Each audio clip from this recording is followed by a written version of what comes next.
नमस्कार, मैं रवीश कुमार। आज 28 मार्च है। 28 फरवरी को अमेरिका और इसराइल ने ईरान पर हमला किया। ईरान पर इसराइल के हमले और इसराइल पर ईरान के जवाबी हमले की बहुत सी खबरें मिल जाएंगी, मगर आज हम इस वीडियो में बात करेंगे कि युद्ध के चेहरे कहां गए। आम लोगों के चेहरों की जगह मिसाइल लॉन्चर ने ले ली। फाइटर जेट के टेक ऑफ करने के वीडियो, महासागरों में जहाजों के उड़ने के वीडियो चारों तरफ है। सेनाएं वीडियो प्रकाशित करती हैं और उन्हें ही इस युद्ध का अंतिम सत्य मान लिया जाता है। टेक ऑफ के बाद फाइटर जेट जिन लोगों पर बम गिराते हैं, जहां गिराते हैं, उन जगहों की कहानियां गायब हो जाती हैं। इसीलिए युद्ध के 1 महीना हो जाने पर हमें देखना चाहिए कि कैसे एक कोशिश की गई कि आप भले सिलेंडर लेकर लाइन में लग जाएं, महंगाई से परेशान हो जाएं, मगर जो मारा जा रहा है उसके प्रति कोई सहानुभूति पैदा ना हो जाए। इसीलिए युद्ध के कवरेज से युद्ध का चेहरा गायब कर दिया गया। किसी को मरते हुए, किसी को मर जाने के बाद, किसी को घायल होते हुए, किसी को चीखते चिल्लाते हुए, किसी को जान बचाकर भागते हुए हमने आपने कुछ नहीं देखा। सारी दुनिया इस युद्ध का कवरेज देख रही है, मगर उससे पता नहीं चला कि सायरन बजने के बाद भागते हुए लोगों के चेहरे पर कैसी दहशत फैल जाती होगी। किसी स्कूल पर बम गिरा देने के बाद उनकी माओं के चेहरे पर युद्ध का कैसा गौरव होता भी होगा। मीडिया की तमाम रिपोर्ट में आपको मुश्किल से ढूंढने पर मिलेगा कि ईरान की बमबारी में इसराइल में कौन मारा गया, वह युद्ध का समर्थक था या नहीं। इसराइल की बमबारी में ईरान में कौन मारा गया, वह रिजीम का विरोधी था या समर्थक था।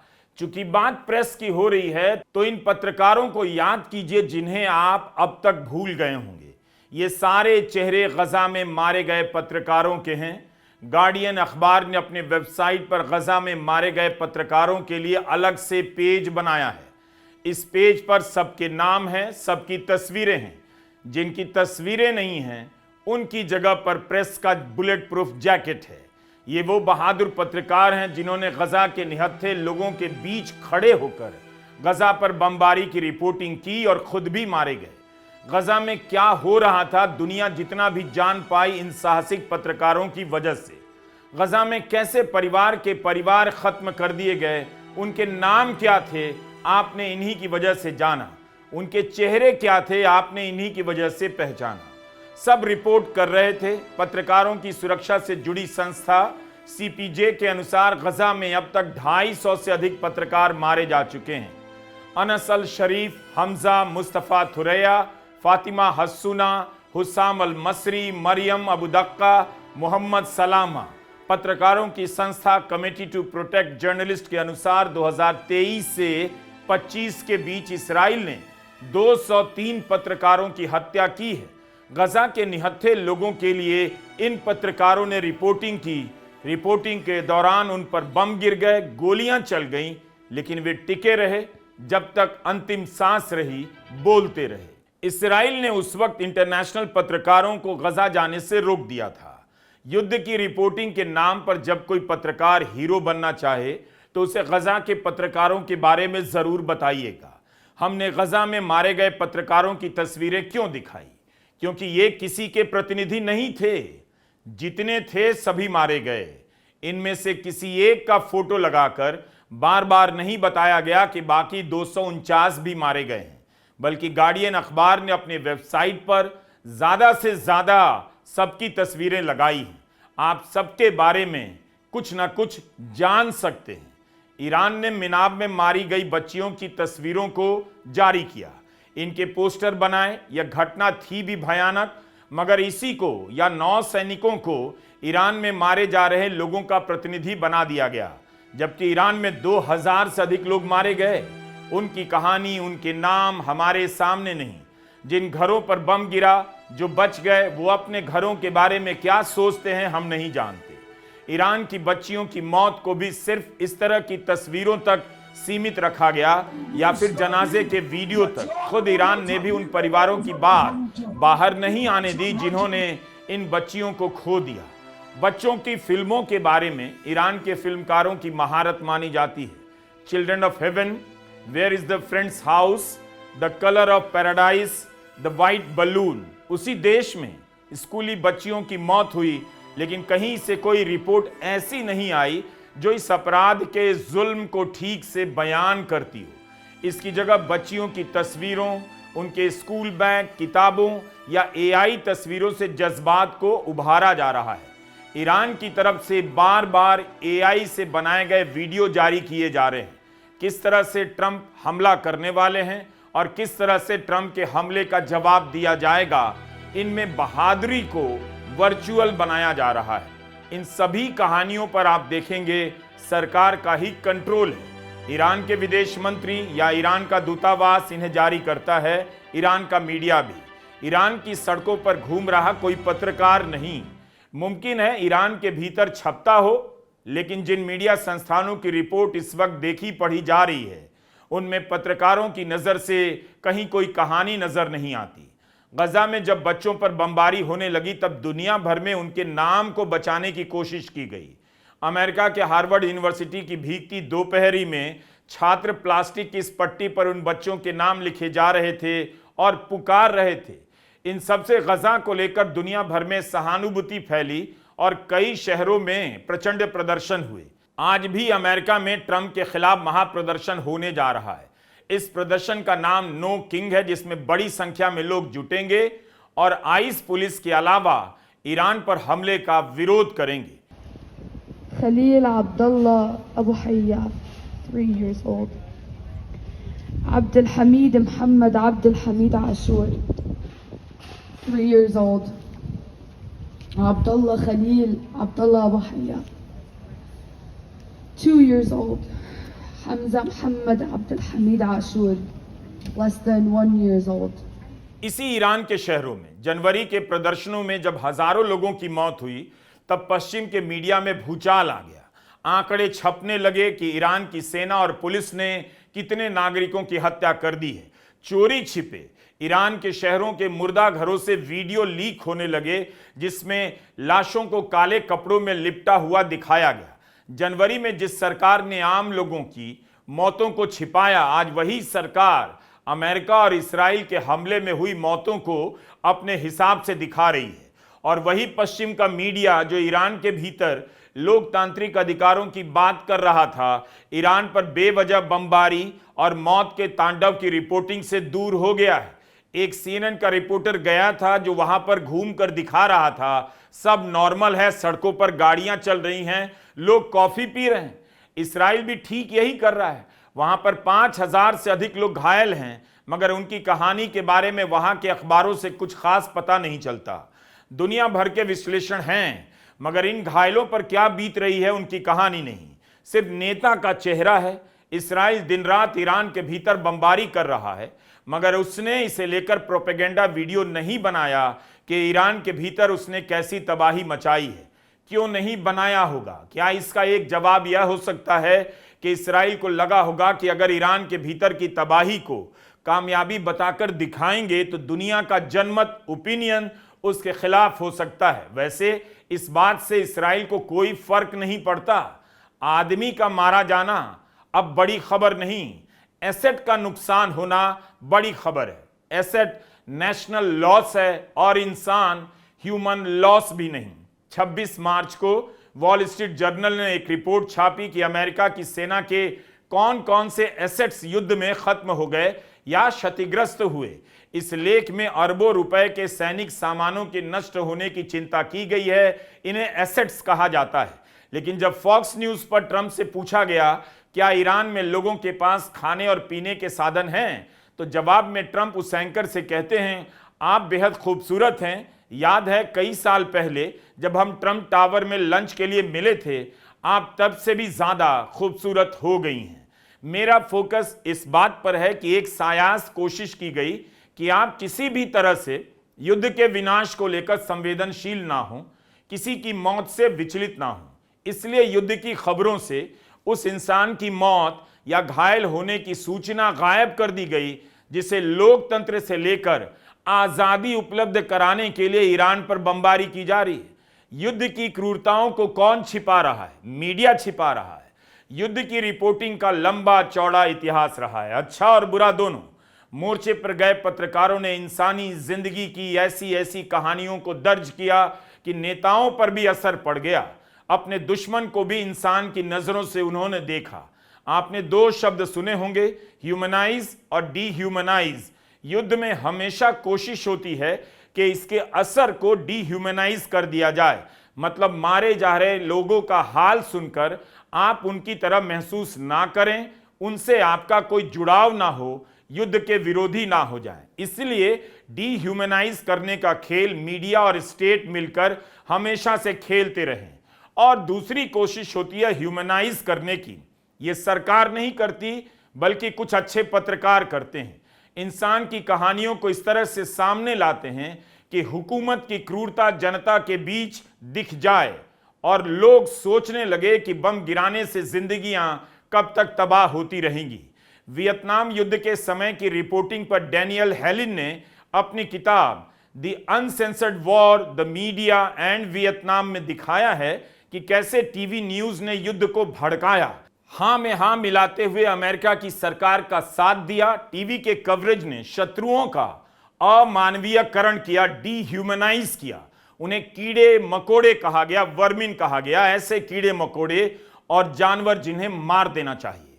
मीडिया ने ऐसा इसलिए कहा ताकि टीवी पर कवरेज देख रहे लोगों का भावनात्मक लगाव उनसे ना हो जाए जो बमबारी में मारे जा रहे थे, बल्कि उल्टा हो, दर्शक के भीतर किसी को इसलिए मारने का जुनून पैदा हो कि वह दरिंदा है, दानव है, और इस प्रक्रिया में दर्शक भी दरिंदा होता जाए। इस तरह से अमेरिकी टीवी न्यूज ने वियतनाम वॉर को प्रमोट किया था। डीह्यूमनाइज करने से होता यह है कि पब्लिक भीड़ बन जाती है, लोग विवेक खो देते हैं। उन्हें बस यही चाहिए होता है कि दुश्मन को किसी भी तरह से मार दिया जाए, नियमों की परवाह ना की जाए। दुश्मन ना हो तब भी दुश्मन होने के नाम पर मारा जाए। इसराइल के 82% लोग इस बात में यकीन रखने लगे हैं कि फिलिस्तीनियों को गजा पट्टी से जबरन निकाल दिया जाना चाहिए। 90% यहूदी इसराइली ईरान के खिलाफ नेतन्याहू के युद्ध का समर्थन करते। 2.5 साल से गजा पर बम बरसाने के बाद भी इसराइल के लोगों के बीच युद्ध को लेकर इतनी भूख क्यों मची है, यह भूख कैसे पैदा की गई, यह आप इस वीडियो से समझेंगे। एस्क्वायर पत्रिका के संवाददाता माइकल हेर ने लंबे समय तक वियतनाम युद्ध का कवरेज किया। उन्होंने 1977 में अपने अनुभवों को दर्ज करते हुए डिस्पैचेस नाम से किताब लिखी। इस किताब में बताया कि अमेरिका के मीडिया को मृत्यु के बारे में बात करना ही नहीं आता। वियतनाम में हो रही हत्याओं के बारे में वह कभी भी संवेदनशील तरीके से रिपोर्टिंग नहीं कर पाया। अपनी किताब में माइकल हेर कहते हैं कि अक्सर पत्रकार वही छापा करते थे जो सेना के प्रवक्ता उन्हें पकड़ा देते थे। वियतनाम के संदर्भ में एक और रिपोर्ट यादगार मानी जाती है। 5 अगस्त 1965 को सीबीएस इवनिंग न्यूज के रिपोर्टर मोरली सेफर की स्टैंड अप रिपोर्ट ब्रॉडकास्ट हो रही थी। इस एक रिपोर्ट से अमेरिका हिल गया। पेंटागन ने मोरली को धमकी दी कि उसे वापस बुला लिया जाएगा और अमेरिका की सेना ने कहा मोरली सेफर ने यह रिपोर्ट दिखाकर उनके साथ धोखा किया है। व्हाइट हाउस ने सीबीएस पर देश का अपमान करने का आरोप लगाया। खुद राष्ट्रपति लिंडन जॉनसन ने सेफर की निजी जिंदगी की बातों को सार्वजनिक करने की धमकी दे डाली, जबकि मोरली ने यही दिखाया कि कैसे उन निहत्थे लोगों के घर जलाए गए जो युद्ध में शामिल नहीं थे। अमेरिका के लाखों टीवी सेट पर यह रिपोर्ट चलती है जिसमें दिखाई दिया कि अमेरिकी सैनिक सिगरेट के लाइटर से वियतनाम के गांव की झोपड़ियों को जला रहे हैं, वो भी सिर्फ इस आरोप पर कि उन झोपड़ियों की तरफ से कुछ गोलियां चली। कैमरा रिकॉर्ड करता जाता है कि कैसे एक बूढ़े दंपति की झोपड़ी जलाई जाती है। सेफर अपनी रिपोर्ट में बता रहे होते हैं कि ऐसे कुछ और घर भी जलाए गए। एक अफसर उन्हें बताता है कि उसे आदेश है कि वो आसपास के कुछ गांवों के सभी घरों को समतल कर दे। 150 घर तोड़ दिए गए, खेतों में आग लगा दी गई। जिन्होंने अमेरिकी सैन्य बलों पर बंदूकें चलाईं वो भाग गए, मगर पीछे रह गए औरतें, बच्चे और बूढ़े। Burning of Cam Ne South Vietnam के नाम से आप इसे यूट्यूब पर अभी भी देख सकते हैं। यह उस समय की एक तरह से अकेली रिपोर्ट थी। असर से ज्यादा यह रिपोर्ट युद्ध को देखने का संदर्भ बन गई, नजरिया बन गई, बेंचमार्क बन गई। एक्सपर्ट देखने लगे कि अलग अलग नेटवर्क में इस तरह की कितनी रिपोर्टिंग हुई है। इस रिपोर्ट के 8 साल बाद वियतनाम पर टीवी की पत्रकारिता से जुड़ी एक विस्तृत रिपोर्ट आती है। इसमें अलग अलग नेटवर्क की स्क्रिप्ट और प्रसारण का अध्ययन किया गया। उससे यह निकला कि दक्षिण वियतनाम के सैकड़ों गांव नष्ट कर दिए गए, लेकिन उनकी कोई कहानी नहीं दिखाई गई। जैविक हथियारों का इस्तेमाल हुआ, आम नागरिकों को गोलियों से मार दिया गया, बलात्कार हुए, लोगों को उनकी जमीन से निकाल कर फेंक दिया गया, युद्ध के हजारों अपराध किए गए। इतना कुछ हुआ, मगर सैकड़ों मीडिया रिपोर्ट का अध्ययन करने के बाद अमेरिकी सैनिकों की बर्बरता पर की गई रिपोर्ट उंगलियों पर गिनी जा सकती थी। मतलब ऐसी रिपोर्ट बहुत कम थी। तो इसलिए स्टेट कभी नहीं चाहता कि मीडिया युद्ध के मैदान में जाकर मारे जा रहे लोगों की दास्तान दर्ज करे, क्योंकि तब आपके सामने स्टेट की क्रूरता, उसका झूठ सामने आ जाएगा, आपका दिल दहलेगा और शायद आप युद्ध के विरोध में खड़े हो जाएं। तो अब क्या किया जा रहा है? दुश्मन मारा जा रहा है, उसकी भी तस्वीर नहीं। सैनिक मारे जा रहे हैं, अमेरिका के घायल हो रहे हैं, उनकी भी तस्वीर नहीं। मृत्यु विहीन युद्ध बना दिया गया है। ईरान ने सऊदी अरब में अमेरिका के सैनिक अड्डे पर हमला किया। उस हमले में अमेरिकी सेना के 12 लोग घायल हुए, 2 की हालत गंभीर बताई गई है। ये 2 कौन हैं और 12 लोग कौन हैं, कहां बम गिरा है, इन सब की कोई तस्वीर नहीं, कोई नाम नहीं। तेहरान टाइम्स ने दावा किया है कि अमेरिका के F-16 लड़ाकू विमान को हिट किया गया है और इसने सऊदी अरब में इमरजेंसी लैंडिंग की है। हम इन खबरों की पुष्टि नहीं कर सकते। अमेरिका का मीडिया इतना कुछ दिखा देता है, लेकिन सैनिक अड्डों के भीतर क्या हालत है उसकी कोई खबर नहीं। न्यूयॉर्क टाइम्स ने बाकायदा रिपोर्ट की कि खाड़ी के देशों में अमेरिका के 13 सैनिक अड्डे तबाह हो चुके हैं, लेकिन इसमें भी सैनिक अड्डों के भीतर कितने बड़े गड्ढे बन गए हैं, क्या क्या नष्ट हुआ है, इसकी कोई तस्वीर नहीं।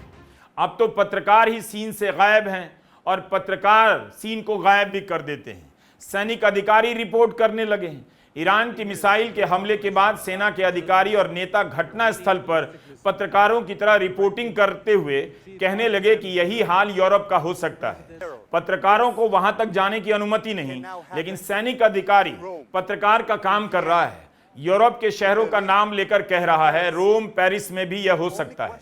इसराइल के समाज के भीतर ऐसा क्या बदल दिया गया कि इतना सब हो जाने के बाद भी युद्ध को इतना समर्थन हासिल है? क्या इसे लेकर ही आपने कोई रिपोर्टिंग देखी? खाड़ी के देशों में हमले के वीडियो बनाने पर लोगों की गिरफ्तारियां हो रही हैं, मगर अमेरिका के युद्ध सचिव मीडिया को सिखा रहे हैं कि हेडलाइन कैसे लिखी जाती है। मीडिया को उपदेश दे रहे हैं, पेट्रियोटिक प्रेस बनिए, देशभक्ति का सहारा लीजिए। Another example of a fake headline that I saw yesterday. War widening. Here's a real headline for you for an actual patriotic press. How about Iran shrinking, going underground? Iraq युद्ध के समय पत्रकारों को टैंकों के भीतर बिठाकर अमेरिकी सेना युद्ध के मैदान में ले गई। इन्हें एम्बेडेड जर्नलिस्ट कहा गया। युद्ध के मैदान से सीधे रिपोर्ट करने लगे। उन्होंने युद्ध के कवरेज को सनसनी में बदल दिया। अमेरिका के पराक्रम को बढ़ा चढ़ाकर दिखाने लगे, जबकि वह युद्ध इस झूठ की बुनियाद पर किया गया कि सद्दाम हुसैन के पास केमिकल हथियार है, जो कभी साबित नहीं हुआ, और इराक के लाखों लोग मार दिए गए। इस झूठ को छुपाने के लिए तब युद्ध के मैदान से एम्बेडेड पत्रकार ओपिनियन बना रहे थे, अमेरिकी हथियारों का जलवा दिखा रहे थे। उस समय पेंटागन के एम्बेडेड प्रोग्राम की काफी तारीफ हुई। कहा गया कि इसने लोगों तक युद्ध की सच्चाई को पहुंचाया, पेंटागन और प्रेस के बीच के तनाव को कम किया। लेकिन पत्रकारों की भूमिका पर सवाल भी उठे। नीमन लैब पर हमें बॉस्टन हेराल्ड के एक पत्रकार का बयान मिला है, जिसने अपने ब्यौरे में लिखा है कि उसने अमेरिका की यूनिट के साथ सफर के दौरान 3 इराकी सिपाहियों की पहचान की, जिन्हें स्नाइपर ने गोली से मार दिया। इस घटना के बाद सवाल उठे कि क्या कोई एम्बेडेड पत्रकार निष्पक्ष होकर युद्ध का सच बता सकता है। यह भी लिखा गया कि उस पत्रकार ने युद्ध के मानसिक असर के बारे में ईमानदारी से रिपोर्टिंग की, लेकिन सवाल है, पत्रकार युद्ध की रिपोर्टिंग कर रहा था या सेना को टारगेट बता रहा था? हमारा फोकस इस बात पर है कि इस युद्ध में कौन मारा जा रहा है, कौन घायल हो रहा है, उनके बारे में कितनी कम जानकारियां हैं। अखबारों और चैनलों पर तरह तरह के इन्फोग्राफिक्स भरे हुए हैं। किसी में होर्मुज से सटे पहाड़ों के बारे में डिटेल है, तो किसी में मिसाइलों की रेंज के बारे में, क्रूड ऑयल से क्या क्या निकलता है, एलपीजी गैस कैसे बनता है और टैंकरों में कैसे लोड किया जाता है। इन सब की बहुत जानकारियां आपको मिलेंगी, जो कि हैं भी बहुत ज़रूरी। लेकिन समस्या इस बात से है कि इन्हीं सब जानकारियों और विश्लेषणों से युद्ध का कवरेज भर दिया गया है। मरने वालों का चेहरा नहीं, उस अस्पताल का फोटो तक नहीं जिसके ऊपर बम गिरा है, और जिन हथियारों का ब्यौरा दिया जा रहा है, जिन बमों के बारे में बताया जा रहा है, वे कितने टन विस्फोटक जितना हमला करते हैं, वो गिरते कहां जाकर हैं? आम लोगों के घरों पर ही। लोगों की जमा पूंजी से बने घरों को तोड़ने के काम आते हैं। अमेरिका के लोगों के टैक्स से बने बम ईरान के लोगों के घर उजाड़ रहे हैं, उनकी जान ले रहे हैं। इन सारी सूचनाओं और कहानियों से जो जगह खाली हुई है, उसे ट्रंप ने अपनी तरह तरह की मुद्राओं और तरह तरह के बयानों से भर दिया है। ट्रंप कहते हैं उनसे कुछ भी पूछा जा सकता है, यहां तक कि सेक्स को लेकर भी। I don't ask for screening of the questions. You can ask me anything you want. You can talk sex. You can do whatever the hell you want. I'm here for you. आपको लगेगा Trump sex से लेकर कुछ भी पूछे जाने के लिए तैयार हैं और वे सवालों से डरते नहीं। अब नेताओं को सवालों से डर नहीं लगता। क्यों नहीं लगता? जब कोर्ट से लेकर संसद और मीडिया जैसी संस्थाएं दो कौड़ी की हो जाएंगी, तो किसी भी नेता को किसी भी देश में सवालों से क्यों डर लगेगा? इसीलिए तो ट्रंप कुछ भी बोल रहे हैं, हंस रहे हैं और हंसा भी रहे हैं। ट्रंप को हार और जीत की कोई परवाह नहीं। Close. I didn't think there was a big risk, but there's always surprises with war. They could be very bad surprises. I mean, wars are lost that should be won. Many wars are lost. You think a country is going to wipe somebody out and they end up getting wiped out themselves. So it's always risky. Trump की तारीफ होती है कि वे press का सामना करते हैं, लेकिन प्रेस के बीच उनकी मौजूदगी किस तरह की है? वे प्रेस के बीच जाकर सवाल पूछने की गरिमा और उसके जवाब की मर्यादा दोनों को खत्म कर रहे हैं। सवालों का असर रौंद रहे हैं। क्या कभी किसी सवाल पर ट्रंप को आपने घिरते देखा? उससे कुछ भी फर्क पड़ा? संस्थाओं ने उसके बाद जवाबदेही मांगी? प्रधानमंत्री मोदी ने 12 साल तक प्रेस कॉन्फ्रेंस नहीं की।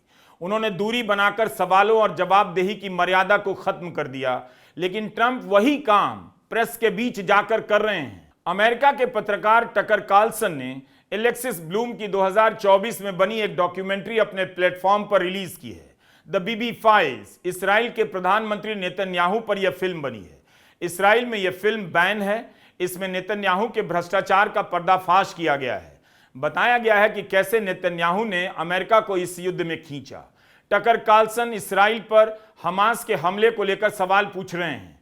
इसराइल की सीमा पर इतनी चौकसी थी, फिर हमास को भीतर कैसे आने दिया गया? भारत में इस तरह की पत्रकारिता किसी चैनल या अखबार से आप उम्मीद ना करें। अगर टकर कार्लसन अपनी डॉक्यूमेंट्री किसी गोदी चैनल को गिफ्ट भी कर देंगे, आप फ्री में चलाइए तो भी कोई चलाने की हिम्मत नहीं कर पाएगा।